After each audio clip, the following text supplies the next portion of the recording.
What's up, everyone? Welcome to episode 113 of the Noizze podcast, part of the Noizze Podcast Network, and sponsored by Stereo Brain Records. I am your host / your boy, Kris Pugh, and weirdly, as you will already have seen, I am not joined by the cynical one and my very, very good friend, Mrs. Sam Lewis. I'm going to go into why that is in a while. First thing to do, the best way to support us is by liking / subscribing, depending on whichever service you are using. You can follow us on Twitter at Noizze Podcast. So you can follow the general website on Twitter at Noizze UK. We are available on pretty much any service you use for a podcast. The Noizze Podcast will be there. Usually, it is me and Sam. But however, on this episode, that is going to be slightly different. I'm going to go into that in a second. On the last episode of the Noizze Podcast, me and Sam reviewed the new and excellent Megadeth record, The Sick, The Dying, and The Dead. If you are yet to check that out, please do so. The album, as I'm recording this on a Thursday night, so the album should be out, will be out tomorrow. Wonderful, wonderful Megadeth record. Can't wait to see the reaction of that on social media. On this episode, I will be discussing the brand new Stray from the Path record, Euthanasia. Before we get into it and with the record, and because surely some of you are thinking, Sam is okay. I haven't done anything to him, and he hasn't had any horrendous falls or anything like that. He's incredibly busy this week. So it was one of those situations where Sam was like, dude, like, I really like Stray. I know you love Stray. I'm really busy though. We've got a Parkway Drive review coming up as well that we're recording tomorrow. I'm not going to be able to fit all those things in.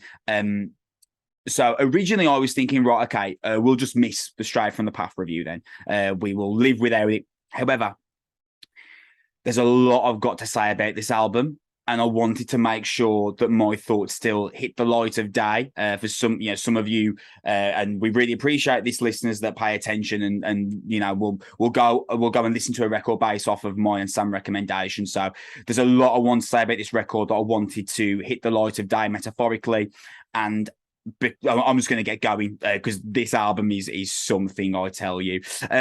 Euthanasia is Stray from the Path's 11th record, 3 of those being independent, but 11th record nonetheless. And it's out on September 9th via UNFD Records. And it is the follow-up to 2019's Internal Atomics. Before we get into the record, there's a few things I want to say about Stray because they're a special band for me for myriad reasons, which I'm going to quickly dive into here. With Every Time I Die, sadly and annoyingly, disbanding a few months ago, for me, I'd say that Stray from the Path are the hardcore band of their generation. And I suppose when you say that, naturally, you might feel like when you consider Every Time I Die and Stray from the same generation, surely not. But actually, if you count Stray's time as an independent band, the difference in years between their starts isn't actually particularly massive. So I think you can still count them as part of the same generation, even though you would think Every Time I Die would have come from really maybe the early or mid 90s because they just seem to have been around for longer. Perhaps that has something to do with the fact that Stray were an independent band until 2008, I believe. But regardless, they've actually been around for generally the same amount of time, there or thereabouts.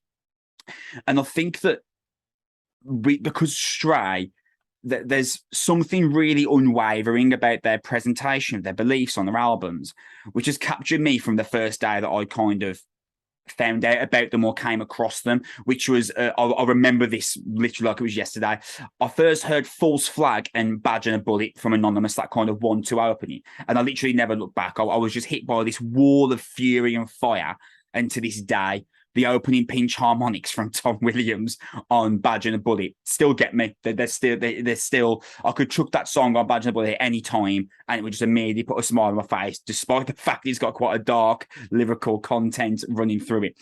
And that's the real beauty of Stray. That they're like the most fun band in the world, but also the most mood capturing and thought-provoking. It's really weird. If you've ever seen them live, you will kind of know what I'm talking about. They're really fun, but also they're also really damning and make you realise just kind of how dark the position that we are in at the moment as a world is.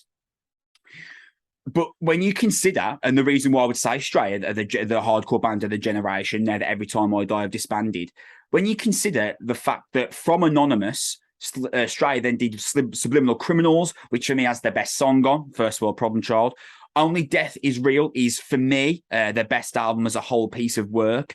And I feel the addition of Craig Reynolds on the album was a masterstroke. And then you've got 2019's Internal Atomics, which in itself was a tremendous record. Then you think about the idea of seeing them live, and I saw them live. I've seen them live a couple of times, but the time that particular stands out. I saw them on the Internal Atomics album cycle in Birmingham. They headlined an evening with the Devil Wears Prada, Gideon, and Loathe, I think it was. And I have rarely felt energy in a room like that. I was in the Birmingham Asylum. I literally, it was chaos. It literally, every single moment where I looked around, like I could not believe what I was feeling and seeing, witnessing.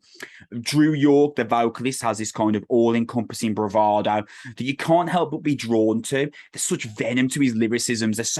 He's got so much belief in them. If for a quick little pro wrestling anecdote, all the great pro wrestlers will always say that if you don't really believe in your character, no one else will. And I think that does kind of draw lines to hardcore, particularly. Imagine a hardcore band where the vocalist, you don't really believe that they believe what it is that they're fighting for. Like, you wouldn't even consider the idea of paying attention. But Drew York, you watch him on stage and listen to his lyricisms. He's legit. He believes every single thing he's fighting for. The band believe everything they're fighting for. There's probably not a band in hardcore that are easier to get behind than Stray. They fight for the right things. They're brilliant musicians. And they've got this kind of pulsing energy that you just want to be on board. You just want to be a part of what they've got, what they're fighting towards, and what they're trying to move towards. Anyone that was at the Asylum show in Birmingham in 2019, I believe, or maybe would it be 2019? 2019, yeah. You will know what it is that I'm talking about. There was something special happened in that room. But above all else, the reason why I would say that Stray are the hardcore band of the generation is really, kind of for this. Even if Stray's lyricisms don't connect with you, or maybe you don't agree with their stance on something, they write great hardcore songs. If we just look at, let's say, Plead the Fifth from Only Death Is Real, even if you haven't really got a clue about the American judicial system, such as myself, that is one of the great hardcore songs of the decade. Tom Williams and Craig Reynolds are possibly the best guitar and drums duo in hardcore, and I'm happy to be corrected in the comments by people, but I genuinely believe that. And Stray are a band that, ideally, yes, you will believe in what it is that they're fighting for. But even if you don't, and even if some of their takes you think go against the grain for what you personally believe in, they write great hardcore songs. You could almost turn the lyrics completely around of Plead the Fifth. The song would still be amazing. So bands like Alpha Wolf and Diamond Construct and Year of the Knife and Dying Wish might be the next generational step for hardcore. But for now, I'd say that Stray are the best in the business, unless we are counting Code Orange. But a Code Orange to the hardcore band, hardcore is one of the 50,000 things that Code Orange do. So obviously you're here for me to find about Euthanasia. I just want to point this out quickly. I'm not actually going to talk about or discuss the singles they've released so far, which would be 3, Guillotine, and Bread and Roses. And the reason for that is because it's me doing this as a solo. You can literally go and listen to those 3 songs yourself to find out what you think of them. Whereas usually when it's me and Sam, I can pitch to him for me to literally find out what he thinks of them. In this case, you've already got your opinion on 3, Guillotine and Bread and Roses. Quick one from me. Those are the 3 absolutely brilliant songs, perfectly picked for singles. And just something else I'd like to point out. You might think that Bread and Roses is the most out there song on the album. It is not. I have things to say about Ladderwork, which is the closing song. So yeah, I'm not going to talk about the 3 singles. I think they're great. They're amazing, brilliant, straight from the path songs. I'm going to talk about the songs that they are yet to release, because like I say, you can literally go to Spotify now and listen to 3, Guillotine and Bread and Roses, and find out for yourself. So going into this record, I guess the fear for me was that, man, Stray's career is, obviously no one's got the perfect discography, but really in terms of what you could expect from a modern hardcore band and the audience of Stray have built for themselves, man, there's always like the fear that they might just hit a banana skin eventually. Happy to confirm that euthanasia is the furthest thing there could possibly be from a banana skin. All those metaphorical ideas of them slipping, absolutely non-existent, because 10 seconds into the opening song, Needful Things, you remember why Stray is so amazing. And it's actually down to Craig Reynolds, who, if you were ever in doubt about how vital Craig Reynolds is to this band right now, the opening 20 seconds of this song just show you that you were entirely wrong. Not that I've ever come across anyone that thinks Craig Reynolds is anything less than a brilliant drummer and a brilliant addition to Stray, but there might just be someone. It opens with this ridiculous feel that I have got no idea how he has played, and it leads into everything you want from a Stray opener. Craig's hi-hat work is just unrivaled in hardcore. Drew comes ripping in with all the anger you could fit in a human being. Tom Williams, of course, dropping the low tune riff behind him. It's literally like, what else could you possibly want from the opener to a brand new Stray from the Path record? The coolest thing about it for me, there's this kind of looping lyric of, are you in or in the way? And I feel that kind of culminates everything that I love about Stray. It's not enough to just be against something. They want you to know, they want to know what you're going to do about the thing that you're against. And that's something that I really believe in, that is, it's not just enough to be worried about climate change. Okay, cool. What are you going to do about it? Are you going to use less plastic? Are you going to consume less meat? Or are you going to use less waste less electricity, etc.? Like, and that's what Stray's stance is, which really draws me. It's not enough to be against something. You have to be doing something about it as well. So cool. There's a massive pinching breakdown that gets built up too wonderfully as well in Needful Things. Literally the ideal opener from a Stray from the Past song. May You Live Forever gives you this kind of reminder of just how good Tom Williams is as a guitarist, and he is a ridiculous guitarist, because he opens May You Live Forever with this gorgeous little technical riff. Craig Reynolds pops it up with these, like, literally like they've been shot out of a machine gun blasting film, sorry. And this album kind of literally opens like it's literally on fire. Another really cool lyric on this, we can do the dance all night, outcast kids running wild in the moonlight, which again is kind of like metaphorical for the journey that the band have been on. So much intelligent writing goes into this album. We are literally scratching the surface here. And the final minute of this song is some of the most technically proficient music the band has ever written. I'm not going to go too much into detail about it. I want you to hear it for yourselves, because it's ridiculous and it's incredibly intelligent. And I'm going to do that for a little bit of this review. There's some things that I just don't want to spoil. I want you to just kind of consume yourselves. If we go past the singles of Three and Guillotine, it comes to Chest Candy. And I think that Anthony, the bassist, who rarely gets the credit he deserves, I think he rightly or wrongfully just falls into the kind of bassist trap where sometimes they get wrongfully overlooked, including sometimes by myself. He drops in a kind of wonderful bass line that opens this. And I think that Drew's best lyricisms on the record are on Chest Candy. The song is kind of this metaphorical lambast of the military and the way the military can corrupt the minds of the youth. It's so intelligently written. I'm not sure whether this is specifically about the US military or just militaries across the world, but the way that this is written is wildly intelligent. Again, I'm sorry to just kind of wheel off lyrics for you for every song. I'm not going to do it for every song, but this one, so good.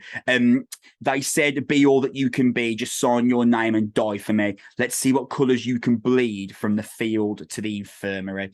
My favourite lyric of the year, that is. And of course, what do you think's happening? While Drew York is screaming this, the song is going hard as nails. They use these Tom Williams does his kind of guitar slides as a motif for the song. Just absolute chef kiss. And one of the all-time great riffs from Tom Williams is used for the breakdown on Chest Candy. Absolutely ridiculous song this is. One of the best in Stray's back catalogue, and it's not the only song on this album that could be considered as one of the best in the back catalogue, in the sense of ridiculously intelligent lyricisms, wonderful musicianship, and sticking to the tropes of the hardcore that Stray have created. Just nails, balls to the wall, 100 mile an hour. Literally, it goes as hard as you could possibly want any Stray from the Path song to go. Law-Abiding Citizen is a kind of a track that gives you another reminder, as if you need another one. The fact that Stray are much more than just a hardcore band that write angry music. I think that sometimes Stray fall into that kind of pigeonhole of, the angry band that do the breakdowns and do the screams and stuff. And sometimes that's what Stray is, because like that sounds cool, and Stray are really good at writing that. But this song, it's really interesting actually. And I almost wish that I definitely wish I'd love Sam to have been here to talk to you about this album. But there's something really unusual about this song. It's kind of like a satirical attack on the people in society that Stray have taken a massive disliking towards. Pretty much all of them rightly so as well. But for me, it's almost like an Easter egg of a track in a sense, because of all the times that Stray have kind of lifted the curtain on their writing and shown you what it is that they dislike about society. I think this might be the biggest insider look that we've ever had in terms of Stray making it specifically clear what they believe is wrong with the world. Musically, I will be honest, there's many other areas on this record that deserve your attention before Law-Abiding Citizen. But there's something really intelligent about the way they wrote this song, because it goes through this kind of list of people that they find really distasteful. It goes through this kind of list of movements that they find really distasteful, such as climate change deniers. As well as like obviously overly religious types and people who use their religion as a way of condemning or marginalizing others. It's not the first time that we've heard Stray make that kind of stance, but it's really kind of twisted in here, and it's really intelligent how they've built this list of people and movements that they really dislike as the kind of moving force for the song. Really unusual, really intelligent. I can't imagine it's going to be anyone's favorite song from the record, but it might be the most, not interesting, because Ladder Work is definitely the most interesting song on this album, but it's definitely the one that kind of maybe comes from the furthest of left field in the sense of like the themes of what they're writing about. Really cool. Salt in Your Spit, I'll be honest, is very much a standard Stray song. Potent lyrics are kind of, you get the potent lyrics surrounded by the pounding rhythm.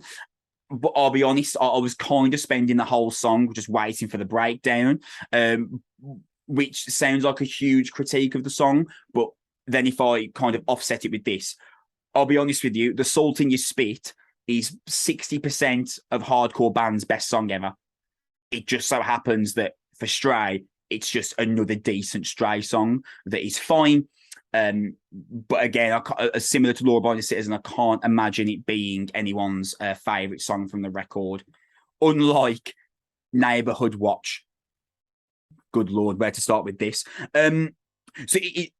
Neighbourhood Watch is like this depiction of the evils of racism, and kind of it really points a finger at people who have the audacity to not just have a view of racism, but then sometimes try to defend it with ridiculous comments, maybe such as a comment like, "Oh, well, it is all immigrants that do XYZ crime," when actually that is absolute nonsense. I think it's really just a small percentage of them, and that's more of a showing of the person than the culture or the race, etc.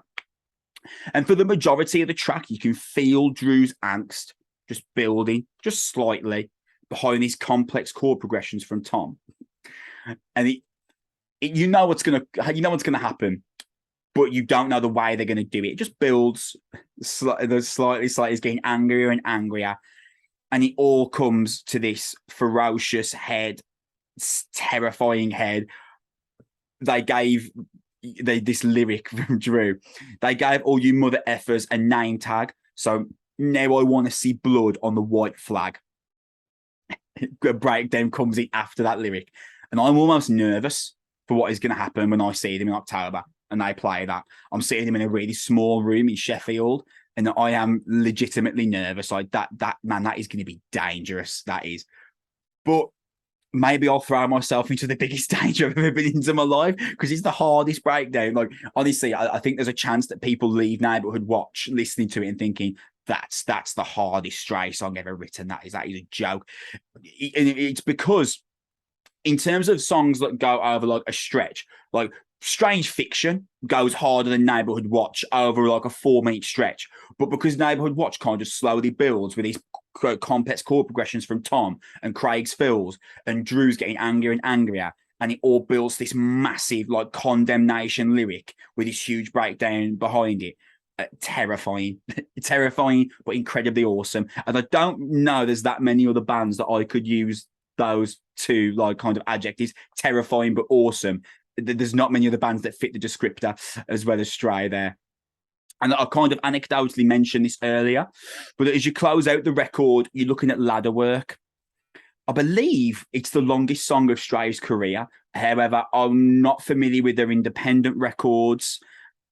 And I don't believe I've ever listened to Rising Sun either. So this is 6.5 minutes. I believe it's the longest song of their career. It might not be. Please do correct me if I'm wrong there.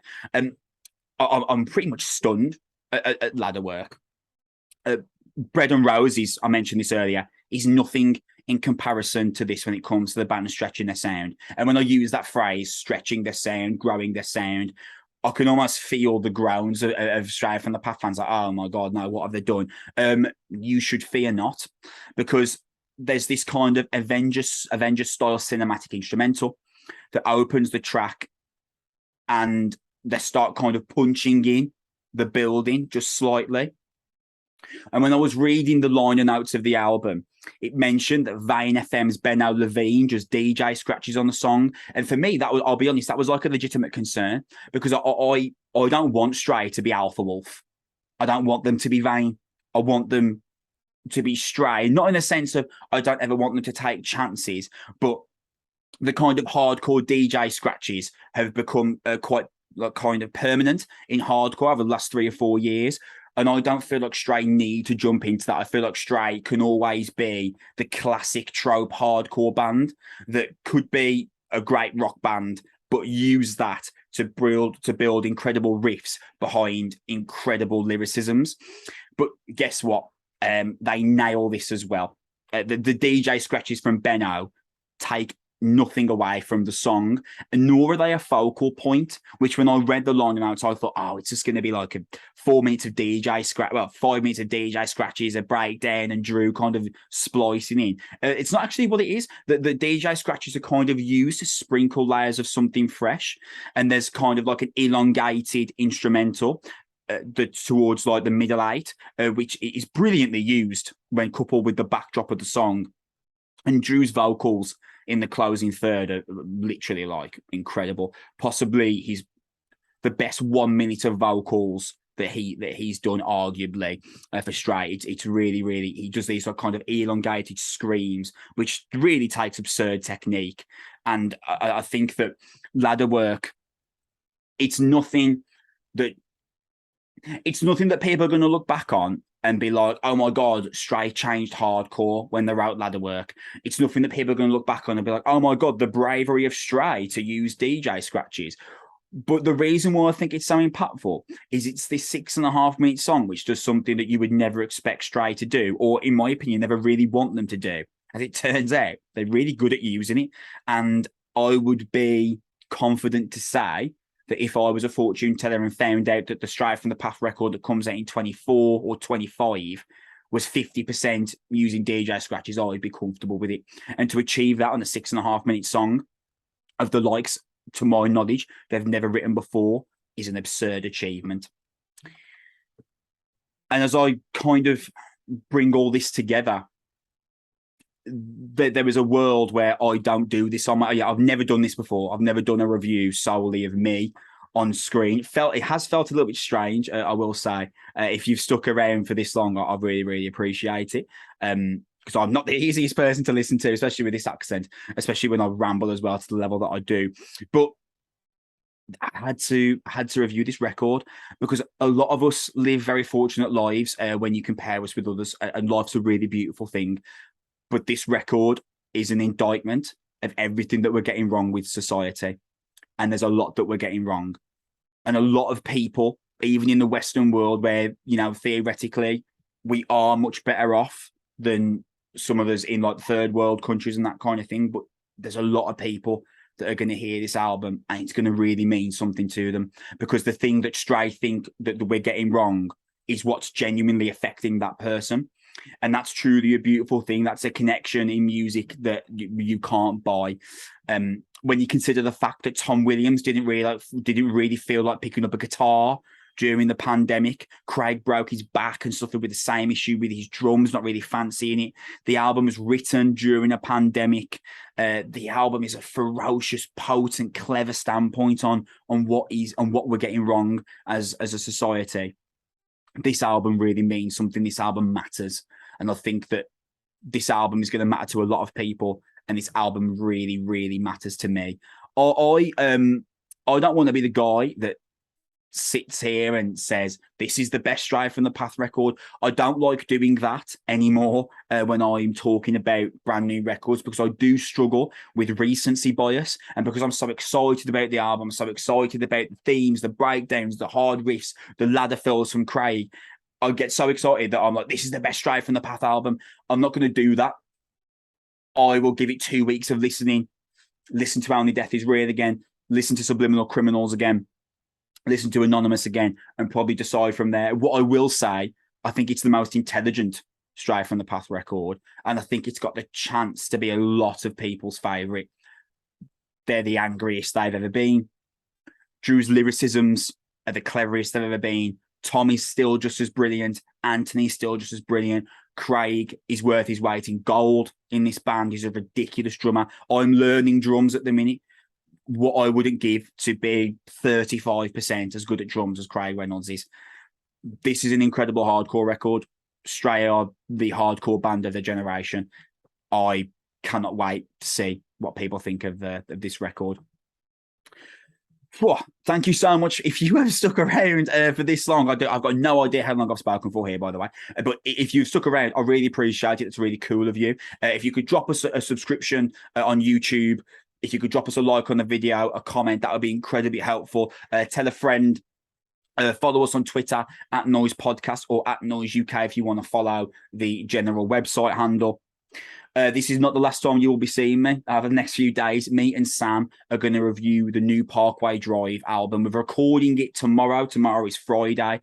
We cannot release it because of an embargo until at least Monday. So around about Monday, Tuesday, you will see our thoughts on Parkway Drive, and I have a lot of them, all of them positive. You'll be glad to know.